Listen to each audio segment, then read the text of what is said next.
آج دل زیادہ دکھا ہوا ہے.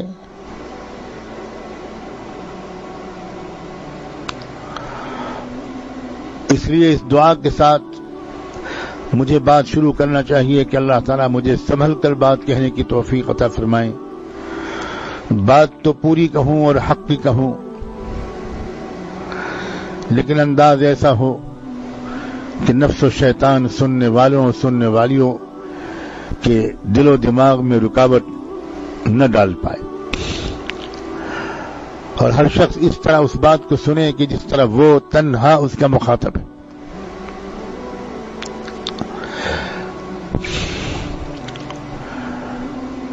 میں براہ راست موضوع گفتگو پر آتا ہوں. جس آیت کا میں نے انتخاب کیا، ایک آیت کے ایک حصے کا، اس میں اللہ نے ارشاد فرمایا ہے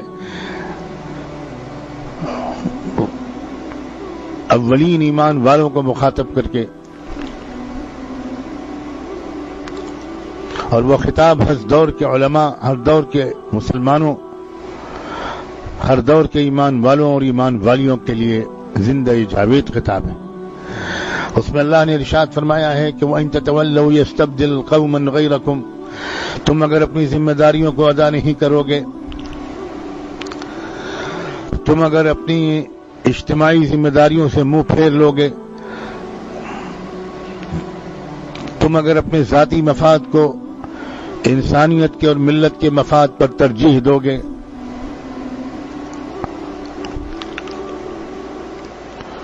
تم اگر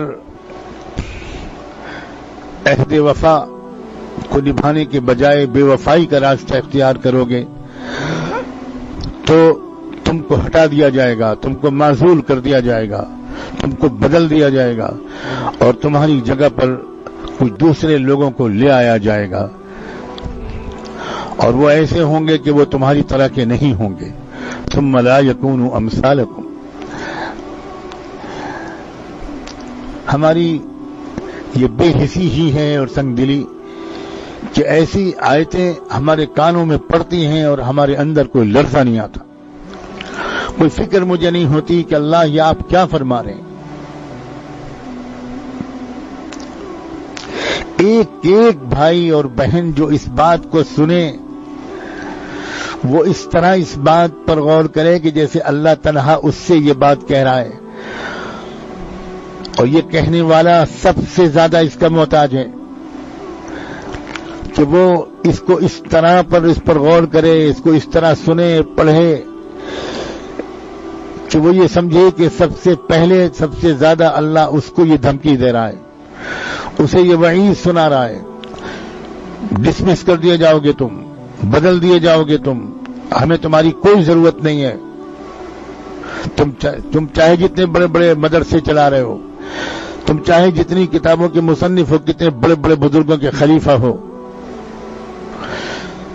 تم کوئی بھی ہو، اگر تم نے ہمارے ساتھ بے وفائی کی، غداری کی، تو ہم تم کو بدل دیں گے، اور پھر ہمارے پاس بہت سے متبادل موجود ہیں. تم حیران رہ جاؤ گے ان لوگوں کو دیکھ کر جن سے میں کام لوں گا. تاریخ اس کی گواہی سے بھری ہو. ہمیں بہت غور کرنا چاہیے کہ وَإِن تَتَوَلَّوْا سے کیا مراد ہے، کیا مراد کیا ہے. اگر تم نے پیٹ پھیری، بے وفائی کی، غداری کی، دھوکہ دیا، تو یہ ایسا ہوگا. کیا مطلب ہے اس کا؟ میں نے اس سے پہلے کہ میں اس کی براہ راست تشریح شروع کروں،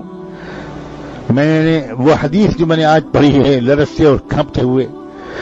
اور اللہ گواہ ہے کہ پچھلے کئی گھنٹوں سے میں اس حدیث پر غور کر رہا ہوں، اور تب جا کر میں نے یہ فیصلہ کیا کہ آج مجھے اس بارے میں کچھ عرض کر دینا چاہیے، اپنے کو مخاطب بناتے ہوئے سب سے پہلے، اور پھر ان تمام بھائیوں اور بہنوں کو اور اللہ کے بندوں اور بندیوں کو مخاطب بناتے ہوئے جن کے کانوں میں یہ آواز امت کے ایک اچھے خاصا طبقہ وہ ہے جس کو بیان سننے کی عادت پڑ گئی ہے، وہ سنتا رہتا ہے، چونکتا نہیں ہے. بڑی سے بڑی بات بھی اس کے اندر کوئی بے چینی پیدا نہیں کرتی.